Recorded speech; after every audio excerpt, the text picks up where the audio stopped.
All right, so on this AMA, one of the guys is asking, what is your favorite prank that you pulled on a teammate? 2005, 2006 season, Andray Blatche.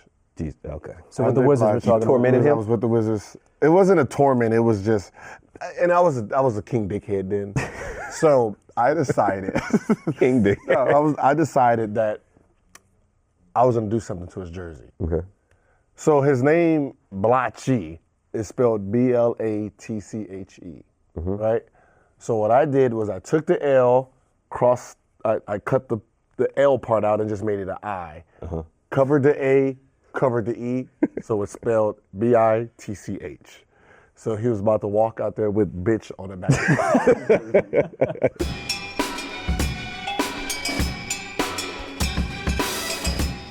Welcome back to Out of Bounds. I'm Pierce Simpson. We hope that you had a good evening. That is, of course, if you're not an Oklahoma City Thunder fan. I'm joined here by Complex Sports editor, Mr. Adam Caparel. Cap, I'm learning a lot of things from you, brother, because I'm looking at games differently. I'm like, okay, this is the spread, this is the over-under. So you teach me a lot, man.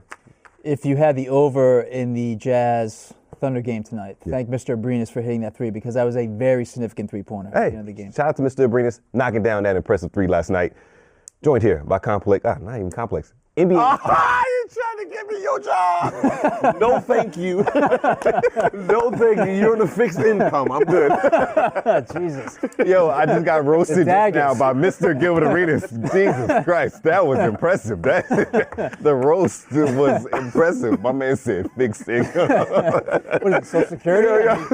He said fixed income. Gil, it's a pleasure to have you, brother. No problem. How you having me? He heard Complex. He said, oh, no, absolutely not. I'm a hired gun. You are a hired gun, former NBA All-Star and All-Pro. Brother, it's a pleasure to have you. You did an AMA Reddit thread yesterday that people seem to enjoy and love, right? How was that process? I mean, that was amazing. I mean, it was about 300 questions. I mean, we all technically participated. Yeah, because he We just had more questions directed at you than us. Yeah. You wrote it. That was your participation. Yeah, I think we answered two questions. Yeah, we had There's two questions. How does it feel? Out of like 100? Yeah. The over-under on questions directed toward us was 2.5. I hope you took the under. Oh, man. But, of course, we have to talk about last night's games. It was a pretty light slate in the NBA when it comes to the playoffs. And the first game of the night was the Minnesota Timberwolves and the Houston Rockets, taking place of Game 4. The Minnesota Timberwolves won Game 3 in kind of a convincing fashion. It's been a close series so far, but Game 4 was not close in any way, shape, or form. The Rockets blew out the Timberwolves 119-100 to take a 3-1 series lead. James Harden and Chris Paul combined for 61 points. But the topic of the conversation from that game is obviously the Houston Rockets scoring 50 points in the third quarter. James Harden had 22 by himself in that third quarter, second most points scored in one quarter of a playoff game in NBA history. Karl-Anthony Towns continued his outstanding play, 22-15. The entire Timberwolves starting lineup had a negative plus or minus of -13. Wiggins had a -30 in the box score. I mean, if you get your ass blown out or you play that kind of minutes, of course you're going to be negative at something. But -30? That means he played at least 40-some minutes. Okay, but aside from that, the Rockets have a commanding 3-1 series lead as the series shifts back to H-Town. Gil, is it done for the Timberwolves right now? No, because, even though you scored 50 points in the third quarter, in the third quarter, I mean, you only won by 19. I mean, I know the fourth quarter off. You remember I said it last week? I mean, I said it, a couple days ago, that the guard play needs to turn up. Yeah. And you can see you get blown out. Teague has 2 points. Teague, he can't do this. Yeah. This is not you cannot come into the playoff game against them and you're trying to score 2 to 5 points. You need that Atlanta Hawks Teague that's just super aggressive. You need to put pressure on Chris Paul, because if you just let these guys play one-on-one basketball, which you're going to fuck you guys up. Yeah, he's been very up and down this series. I believe he had 23 points. 23 points, the one they won. The one game they won, Game 3, Game 4, like you said, followed up. Like you need the 3-4-headed monster to try to beat him and Chris Paul. Yeah, but Chris Paul and Harden actually both had good games tonight. I know. For the first time, they both had good games at the same time. And they played defense. But you got to remember, once offensively James Harden starts rolling, and now you got to focus on him. Now he's passing the ball. It starts opens up everything. Cap, I have a quick question for you, an interesting question. We always talk about, you mentioned the guard play. Chris Paul and James Harden combined for 61 points. But how much credit do you give Clint Capella for his defensive prowess against Karl-Anthony Towns throughout this entire series? I mean, you have to. I mean, again, Towns was neutralized the first 2 games, and that's partially due to his, I think, introduction to the playoffs and just not quite being comfortable. And also, we talked about the other day, like, he just didn't take advantage of matchups that were clearly available for them. Again, you shouldn't be taking fadeaway jump shots when you have a 7 to 8 inch height advantage over some guys. Right. So, yes, Clint Capella gets a lot of credit. I think the funniest thing out of this game that we saw was in the press conference when one of the media members asked James, what happened in the third quarter? Yeah. And James said, we scored 50 points. It's just like, so yeah, I mean, it's like shitty question, shitty answer, but yeah, I mean, they went berserk in the third quarter, so it's like, how are you going to be able to overcome that? Yeah. I'm liking Rose right He now. looks very explosive. He's been playing well, yes. Like he's I think he's out of his head. Yeah. And Think so? yeah, I think he's finally out of his head.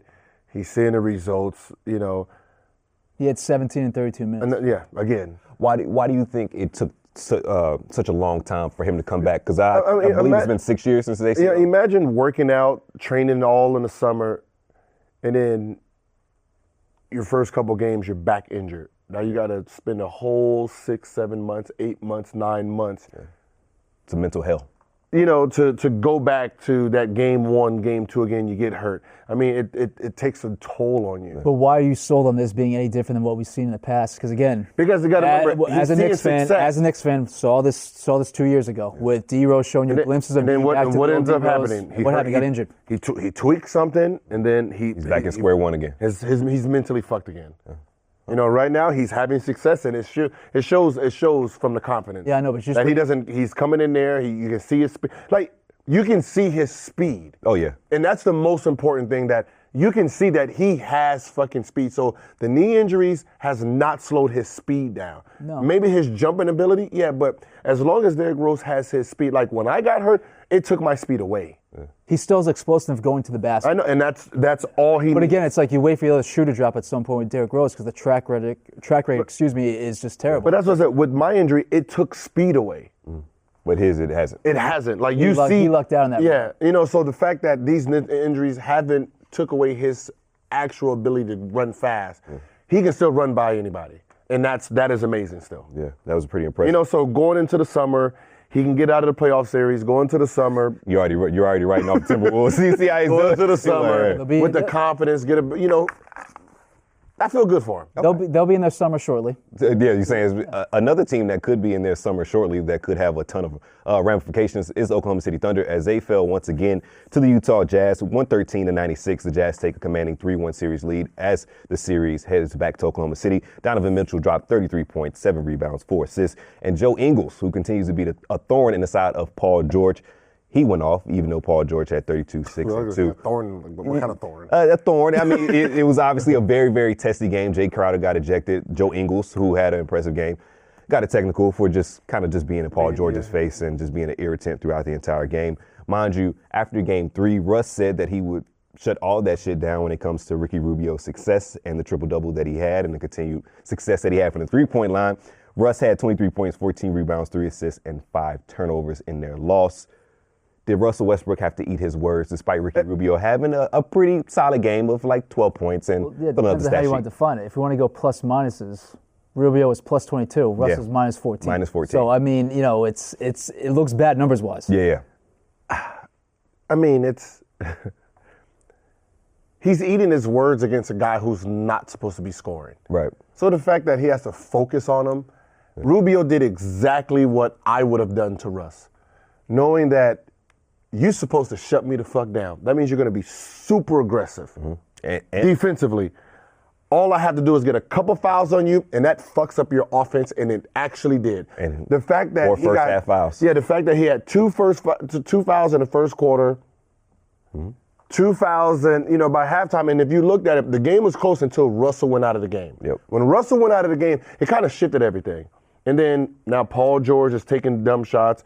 He took a ton of dumb shots. Melo couldn't hit shit. And then by the time, now they get out of halftime, and Russell still can be aggressive because one foul in that third quarter fucks him up for the fourth quarter. You're sitting up 12, 13. So going after Rubio actually did him a disjustice. But fuck all that. The problem is Corey Brewer. Why is he That's the catching problem straight with the bullets? Thunder Yeah. right now? Yes, Corey Brewer is the biggest problem. You're a defensive player who can't stop a rookie. Why are you on the floor? Yeah. You can't Not stop. a typical rookie, though. But it doesn't matter. You can't stop a rookie, and you're not offsetting his scoring ability with scoring ability. I mean, 27-7, 28-11, 22-9, and today 33-3. What the fuck are you on the floor for? This is no different than Roberson. If you can't stop the person, Roberson would be a much better option. he might score 22, but you're gonna give me one. What are you on the floor? In the playoffs, you cannot have dead weight in the playoffs. But is that a Corey Brewer issue? Or Yes, it's a Corey Brewer. It's a coaching issue. That's a Billy Donovan issue. Like, So why hasn't the switch happened to have they need Paul to switch George it. body Mitchell the entire time? Paul George goes to Mitchell. Let Mitchell go against a guy who can boggle down on defense. And Mitchell has to guard too, which is going to challenge him. Now you have Mitchell sitting here doing this on defense. I don't give a fuck about this guy. I'm just going to sit here, and that's what he's doing on defense. Let Russell go to the left-hand guy. And then let Rubio and Corey Brewer, you guys fuck around with each other all fucking day. Speaking about the left-hand guy, Joe Ingles, if this is the regular season, would Paul George and Joe Ingles have thrown down? No. What do you mean no? No fist They fight. got really chippy. Why would it? I mean, this is where they're going to fight at. Chippy in the Why would you playoffs. fight in the playoffs? Because that's You get where you suspended for the playoffs. That's where you're most aggressive. You're not You know, aggressive. you have to maintain. You're not aggressive in the regular season. This is when you're getting chippy. No. If they would easily throw down in the regular season if they were going at You're it. getting they wouldn't even be looking at each other in the regular season. I understand you're getting chippy because of the ramifications, but the way they were going at each other, getting so physical, that's you what would I'm throw saying. down the regular You're season. only getting that physical in the playoffs. You're not getting the physical in the regular season. Real quick. It's tippy taps. Another issue too. We're gonna get this out there. Okay. Before you even try to change subject. Talking, the floor is yours. Steven Non-complex Adams. employee. Yeah. What the fuck is he doing? Favors, Gobert, and Mitchell are rim hitting, right? Right. You have 0 fouls. How? You say just knock somebody out? How the fuck do you go through a physical series like this and not commit a foul? Wait, he has no fouls through 4 games? No, he didn't have a foul in today's game. You're talking about a physical game where everybody's throwing blows. Yeah. No, You know who had them all? Russell. Yes. You know, no. He did have one foul. It was against Russell's face, but they gave it to the other guy. Oh, yeah. But you're the paint protector, and you don't commit one foul? When I was a teammate, that's what I'm looking at. Like, how do you... That would piss you off. Yes. Like, where the fuck are you? Where the fuck is this? This must be a mistake. There's no way you don't have one fucking foul, and 3 of these players are making layups the whole fucking game. Where the fuck are you at? You gotta body somebody next game. Yeah. This is just coaching. This is just bad fucking coaching, man. Well, Billy Donovan maybe had a job after the series. It could be a lot of changes at OKC. You never know what may happen, but a person that was in attendance at the Utah Jazz game was former presidential candidate Mitt Romney, and we got to judge his outfit. Let's just take away with Fire Fit, and y'all tell me what y'all think about Mitt Romney's outfit. Yes, he has a suit on with a jersey. Hey, he does have a suit. He has a button up with a jersey on. Is that an old Rodney Hood jersey that he has on? Number 5 for the Jazz? I just want to know why we didn't rename the segment Shit Fit. So just amend it and put. I like the troll though. 4 fouls. I like the troll. 4 fouls. Credit for that, yes. You know the funny Why does he thing? look like he's snitching to the cops though? You know, Come on. you know the funny thing about Utah fans? What? They're so fucking outdated. Of course. Well, They're so have you been to Utah? I know. They're just so like outdated with everything. Like this is. What jersey is that? So it's David What Stockton. year? That's John Stockton's son's jersey that he's rocking. Who didn't get into the game. Exactly. Oh, that is? Yeah. Oh. That's very fitting for somebody like Mitt Romney to wear a David Stockton jersey. Yeah. Yeah. You have to get that custom made. Customed. Come on. Because Now. they're not selling that shit in the store. At all. But remember, Mitt Romney doesn't pay any tax, so he can afford all the jerseys he wants. Sounds about right. Say again? Look. The prophet Kanye West had the immortal words, Mitt Romney don't pay no tax. Don't pay no tax. So That's why he can afford. What are we giving the fire fit? I put in air quotes. How many emojis are you giving it? 5 poop emojis. 5 poop emojis. So not 5 fire emojis. 5 poop emojis. 5 poop emojis. Gil, what you go with? I mean, it's probably white out where everyone had to wear white jerseys. Is it? It's not because of the jersey. Yeah, it's not because of the jersey. That's what I was It ain't 'cause saying. of the jersey. Definitely not because of the jersey. Yeah, y'all go with the racial stuff, guys. It's a playoff series, and usually they go color themed. Okay. And everybody's wearing white, so there you go. It's white themed, white jersey. I'm fine with it. He should have had at least a white shirt under, white collar would have been perfect for this. But it's Romney, so. Okay. What's the emojis? How many? One. I give him 3. Wow. That's generous. That's very, very generous. What the fuck do you expect him to wear? That's atrocious. He has a jersey on with a shirt. There's nothing better than that. That is horrible. What is he gonna do? What else does he? What else do you? Grown men should not be wearing jerseys. And why would you put the jersey over? Why are you wearing a button up to a basketball game? It's a basketball game. And He's the president, so he needs to wear button up. One. presidential candidate that lost. So wait. So if he came in there looking like Fabulous, what would you say? If he came there looking like fucking Fabulous, what would you You'll say? be yelling cultural appropriation. Hey, I might give him 5 fire emojis, Yeah. but for that fit, I'm giving him no fire emojis. That's terrible. He would have got arrested if he came in with a hoodie and a. That's about right. Now, while last night's playoffs game was a little light on the schedule, only 2 games, we have 3 matchups tonight, and the first one is Game 5 between the Milwaukee Bucks and Boston Celtics. Series is tied 2-2, heading back to Boston. So far, every home team has won the game in the series. Milwaukee is kind of getting things back in order. Of course, they have the most talent considering the Boston Celtics are missing 2 of their best players, and Gordon Hayward and Kyrie Irving. With things seeming to be waking up in Milwaukee and Giannis Antetokounmpo playing out of his mind right now, especially the past 2 games, what do we make of the series so far now that things are tied 2-2? Gil. I mean, it's a series. I mean, it's what people pay to see. Right. They pay to see great series go down to the wire. So has Milwaukee finally figured it out, considering, like I mentioned before, Kyrie Irving and Gordon Hayward are both out? I mean, you had Boston. I mean, Boston was a 2 seed. They had home court advantage. They played for their crowd. They came back to Milwaukee. They played for their crowd. So, Game 5 is the important game for either team. So, It's a swing game. So the way Milwaukee's playing, that you're going to need more than Middleton and the Greek. Yeah, to step up. To step up, you're gonna need Bledsoe and Jabari Parker to come in and actually produce. Right. They got to be aggressive. You can't. Bledsoe can't go in there trying to get 10 assists. The ball is not in your hand enough. It's in the Greek's hand. So as a player, that you need to be more offensively. Going to that basket, you got to be aggressive. Yeah. In a series like that. And real quick, whenever you have a series where home teams win every game, what do you attribute that to? Just being young and not being able to face adversity on the road, or what do you think it is? It's hard to in the playoffs. It's hard to win on the road.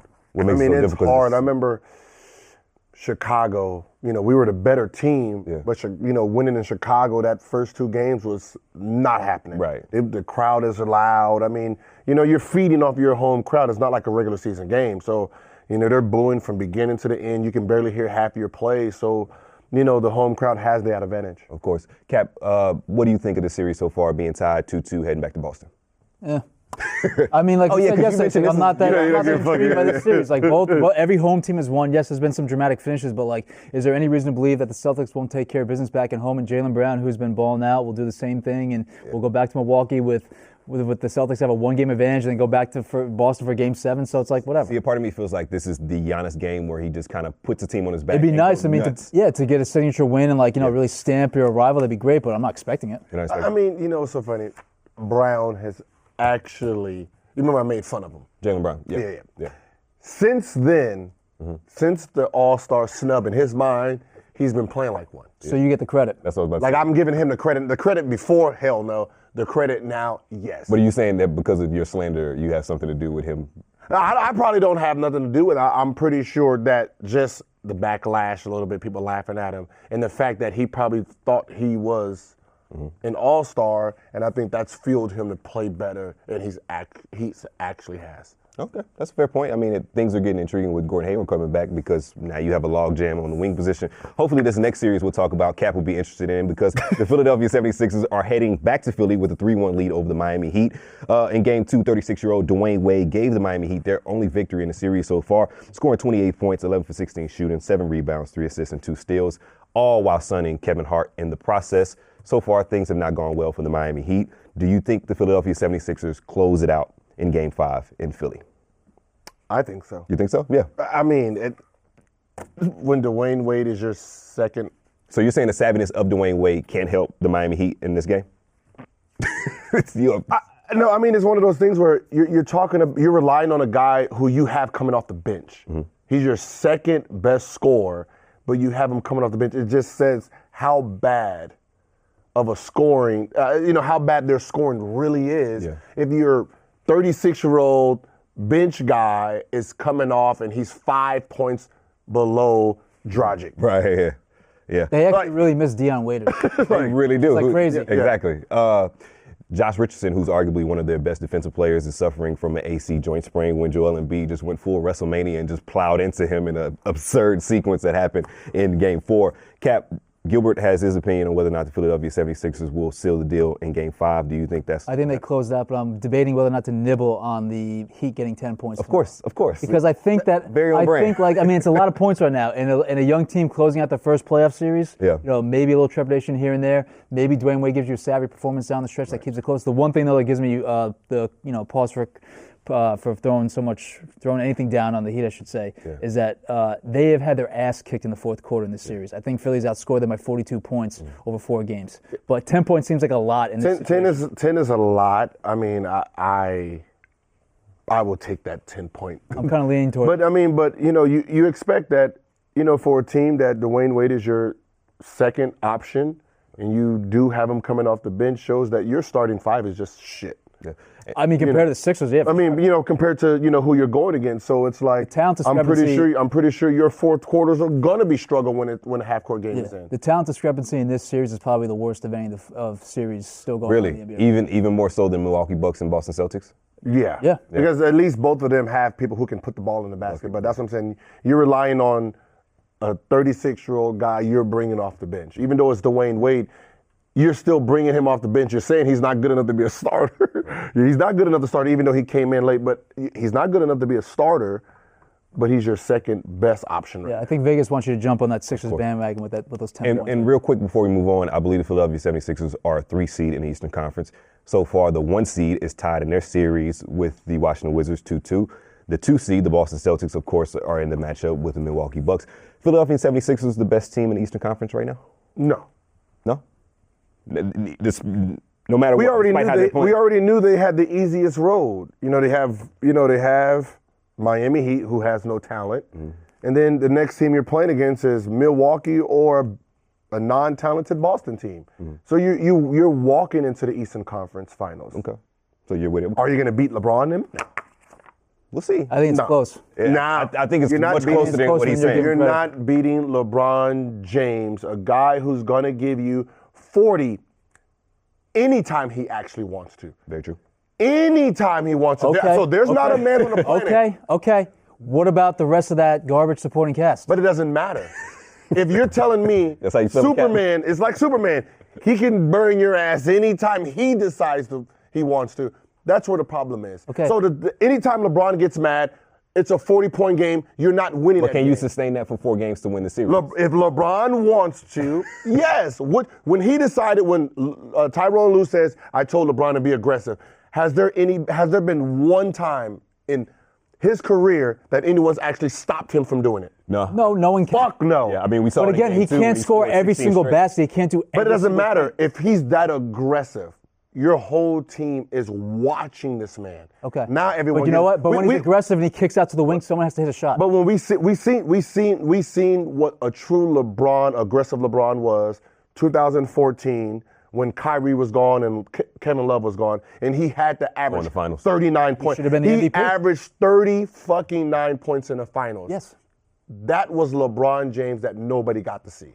So if he decides he wants to say fuck everybody. This is what I'm gonna do. There's nobody who's gonna stop him. Yeah. You're gonna drag your whole team trying to guard this man. Now these open shooters are gonna get easy buckets. Yeah, we've seen that. Sometimes the rest of the supporting cast can go a little cold from the outside. Yeah, but Philly can't stop him. The only way you stop him is you have 3 megastars. LeBron should have been the MVP of the 2015 NBA Finals. Yeah, but it's the NBA. Great D was on him, and they gave it to Iggy. Yeah, there seems to be a theme with the Finals MVPs. Yeah, whoever guards LeBron and you actually win, you get the MVP. They feel sorry for you. Averaging 14 and 6. A team that staved off elimination was the San Antonio Spurs, as they were able to win Game 4 in San Antonio with an impressive effort from Manu Ginobili and Marcus Aldridge.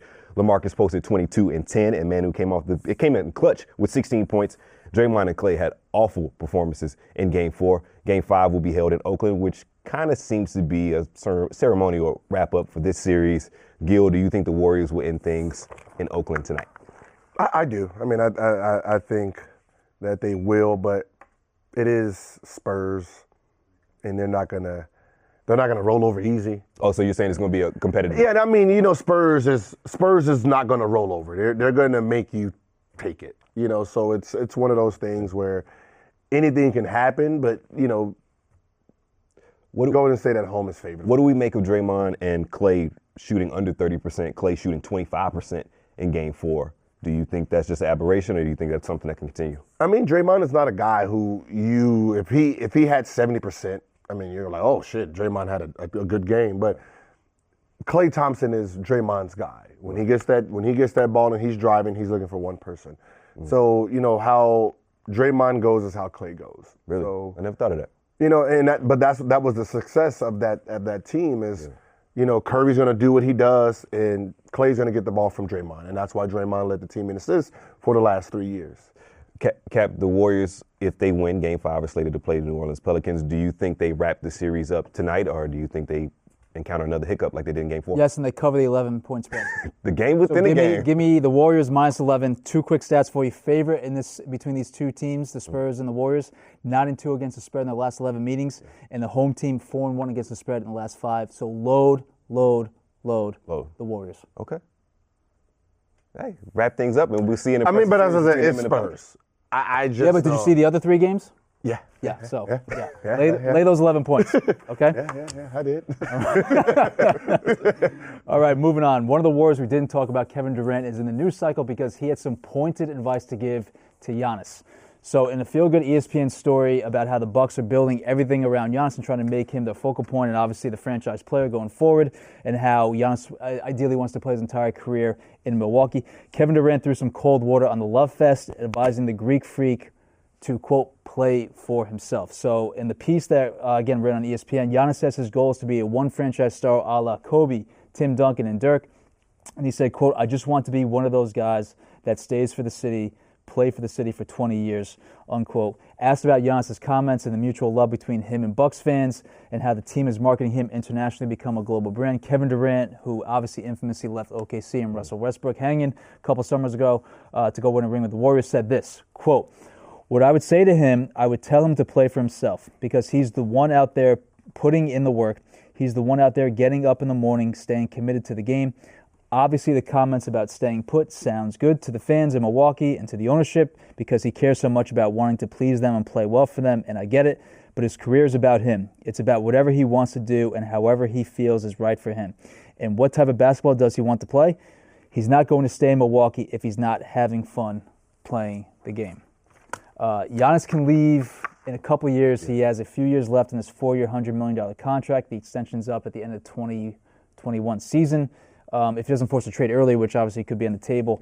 But I guess to get the bottom of this, does KD have a legit point here that, Giannis needs to play for himself and not get too involved in the idea of being the franchise savior or city savior for Milwaukee that hasn't won a title in decades? You know what this is? It's that it's like listening to an older person talk about something they went through that they're not letting you go through. Like someone's trying to stop you from going like, yo, I've been down this road. Trust me, you don't want to do this. Yeah. But as a young player, you don't give a shit what the older guy says. And that's you're talking about a 22-year-old guy who still believes in the fairy tale of playing for that same franchise for 20 years, winning a championship for the city. I mean, he's only 22 years old, 23 years old right now.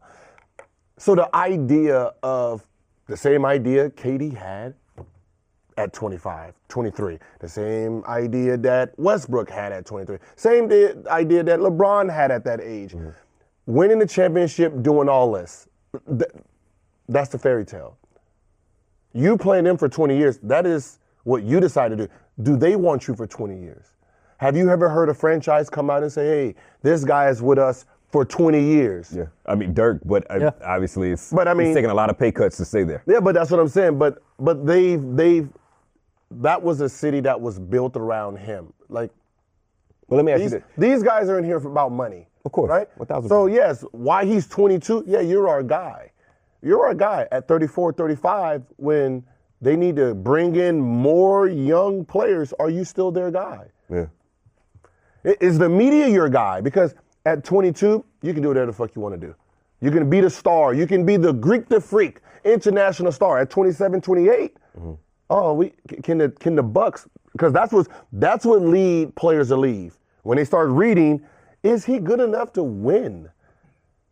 Is he that good to win? Can he win a championship? Can the Bucks actually win a championship with this player?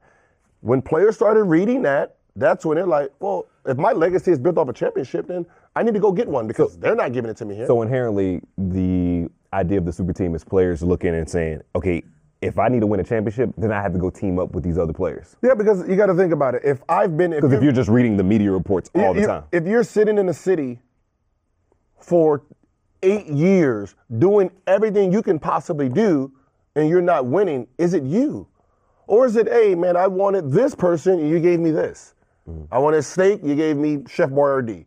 Like, I mean, that's what this really is about. Like, you're not giving me the tools to build to a franchise. But generally, the thinking of those guys kind of changes around age 27, 28, that age range? It's about 28, about 28. It's like, that's what I said, because that's when the media turns on you. That's when the media starts putting, like, legacy, championship, legacy. That's when, like, his legacy ain't going to be nothing if he doesn't win a championship. Like, my legacy is built off me winning. If I'm fortunate to win a championship, good. Thank you. But most players are not fortunate because the guy upstairs don't want to win a championship. Are they overblown? Are championships overblown? I think it's overblown because if you were a player like, the Greek, and you get drafted by this guy, you can average a triple-double the rest of your fucking career. If the owners up there thinks, I'm just going to pay him and milk this guy the rest of my life, and I'm not going to pay no one else, who gets hurt? Whose legacy gets hurt?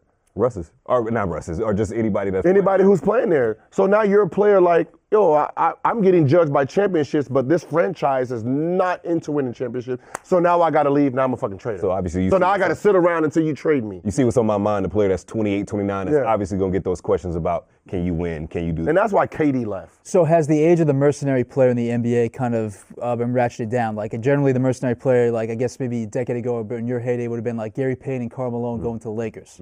Now I guess we're looking at guys 27, 28, when they can get a big second contract. Those are kind of the mercenary players now. But look at a Karl Malone. He turns down 17 million at that time. Because I'm sitting in Utah my whole fucking career, did everything I can possibly do, didn't win a championship. I'm on the end of my career. I want to go try to win one. To stamp the mailman legacy. Like, and that's the sad part, because in some weird way, we have this idea that I averaged 30 my whole career, and I can go win a championship no matter what I did for that championship. It stamps my legacy. Like, oh my God, I'm a champion now. Right. Yeah, I'm one of the greats. No, that's fucking media bullshit. In the ideal world, would you like to have stayed with one organization your entire career? In an ideal world? Yeah. I mean, ideal world, yes. Everyone wants to stay. If you're happy, if the organization is building and winning and you're doing what you're doing, yes, it's in the grand scheme of things, yeah, you would like to stay right there in that same, your same house, build the same fucking family. Yeah. Of course that's what everyone wants. You thought you were going to be a Warrior your entire career? That's a good one. That's a good question. I've been known to ask a few good questions. Hey, It's a good one. I Stumped you on that didn't. one. I mean, the Warrior experience. I was on the road to try to be the best player I can be, so I didn't really get to enjoy what Golden State was offering. I was sitting in the gym all day trying to prove that I belonged in the league. So I sat in the Warriors basketball gym. You know what I mean? It was like the Marriott. I'm at the Marriott, fucking day in and day out, and that's all I remember from that franchise. I don't remember the city. I don't remember much of nothing. Just going to the gym, Eric Hausen, what's happening? Rebound. Let's do this. And that's he's the equipment manager, and that's what we did. Do you regret that at all or no? No. Okay, it worked out. It was part of my mission. I wasn't a focal point guy. I ended up making myself a focal point guy, but I was there just second round pick. Come on, let's go. Worked out for you. Yeah. All right. Switching gears over to the NFL, a parrot, yes, a parrot, ridiculously, egregiously, absurdly, stupidly, is going to make a draft pick in the NFL draft coming up this week. Time to judge whether that's fair or foul, but I think you kind of know which way I'm leaning. Yeah, exactly.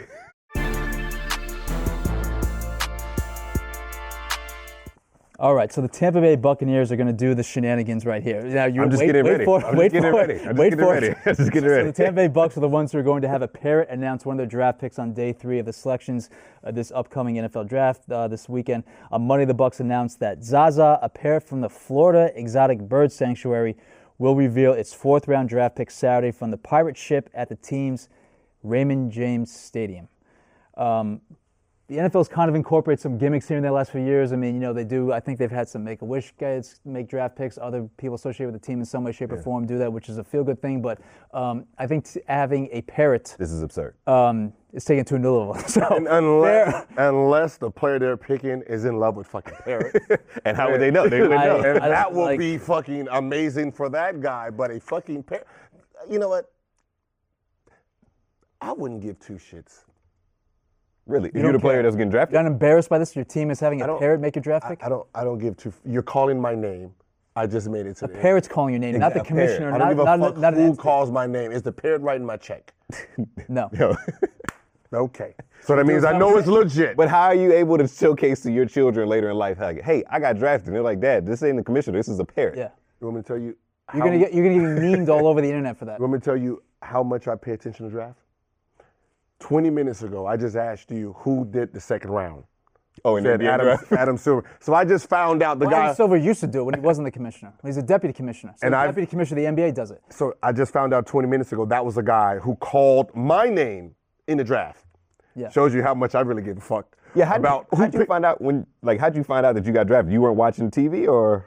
No. You got a phone call. Once the first round, give up, fuck this. Fuck these people. Fuck a David Stern. They wasn't going to call my name. Fuck him. That was my mindset. So I don't even know who the fuck picked my name in the second round. I thought it was David Stern this whole time. So how'd you find? I was on the phone. You thought it was David Stern? I was on the phone crying. That's real. Where were you, at home? I was in my condo. I was in my condo in Marina Del Rey trying to beg Arizona to take me back. Yo, I know I can come back. Just talk to more NCAA violations? I just need to come back. This probably was a bad mistake. And they're like, nah, don't worry about it. Rodney Tension, the guy who... Can we talk about this condo for a second? Yeah. Who brokered this condo for you? I was a draft entry, so I had an agent already. Oh, got that loan. Okay. Yeah, I was already that's what I said. I was so mad. I had the G back then. Back then, we overdid everything. So back then, the big old chains was made at the condo dressed like Jaheim. Yeah, basically the big old chains, and it had GJA on it. I snatched it off my neck and shoved that shit out the window. How about you keep that to what if you fell on bad times? You needed to go trade it in or something. Okay, first of all, I wasn't that dumb. It was cubic. Okay. I couldn't afford that. It's a smart man right there. Yeah, that motherfucker said it was like $300,000. Like $300,000, shit. What can I get for $7,000? What can I get for $7 and $9? Build me the big old cubic. Oh, so those big chains that rappers wear, they're usually fake. Oh, got it. No, I know mine was for sure. For sure, mine was fake. When I threw that shit out the window, and then he called me and said, oh, yeah, the Golden State picked you. And that's when I got the phone call, and I was angry, and I said, don't worry, I'll be starting by middle of the season. That's when you ran outside to go pick up your chain. Yeah. No. I didn't go back out there. So who picked it up? I don't know. Some random. It's some random homeless guy. Probably has a GJ. I have no idea. I was so angry. My dad had a draft party and everything, so. This story, I didn't know about this. You want to know some funny shit too? After I had on Golden State shorts first, and then when they didn't pick me, when I had Boston shorts on first, when they didn't pick me, took them off, put the Golden State shorts on. So, did Boston promise you they were going to take you? Yeah. Okay. And then I took those off. And then I had the Blazer shorts on, right? Because Blazer, I worked out great for Blazers at 18. They took Zach Randolph, took those shits off. And then I called my dad and said, I guess I'm going to Sacramento. They said I wouldn't get past them. And that they took Gerald Wallace.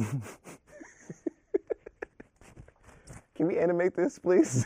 Wait, Gerald Wallace was taking the spot that you thought that you were going to go. Oh, yeah. I was told that I wouldn't go past 25 and to Sacramento. And didn't you say Gerald Wallace couldn't play? And that's when I pulled my Tupac rant. When I started getting, I was like, Sacramento said they was going to pick me at 25, and they said I couldn't shoot. Oh. And then that's when I said, a monkey can shoot better than Gerald Wallace. Yeah, and then look what happened. I mean, I didn't know he was that athletic, though. Oh, yeah. He was jumping over people. Yeah. So they picked the right person. But see what a parrot story can get us? You want to do it simultaneously? Hand wave. Hand wave. Hand Get wave this on parrot that. all the way the hell And out the of crazy NFL part, it's a draft. 4th round pick. It's a good chance that guy could start for the Tampa Bay Buccaneers. Yeah. Come on. I don't care if you had Chewbacca, R2, D2, some other asshole come and make a pick. Get the parrot all the way the hell out of the NFL draft. Yo, the Bucks are doing parrots, so there's no telling what your Jets will do in the 4th round. They're going to clown themselves anyway. So. More than likely. More than likely. But that wraps up the latest edition of Out of Bounds. For my guy, Adam Caparel, Gilbert Arenas, who tells some of the best stories in the world. That story was incredible. I'm Pierce Simpson. We'll see you tomorrow. This is the latest edition of Out of Bounds. Yeah, have a good one.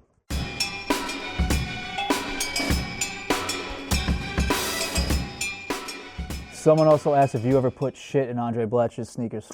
Yeah, I put shit.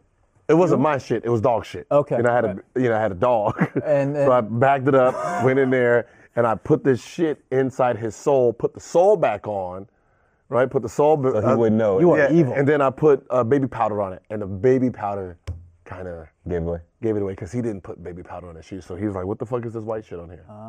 So You're trying to mask the yeah, I was trying to odor? mask the shit smell. Here's the thing, right? Smart, right? The amount of energy that you put in to tormenting this guy is impressive.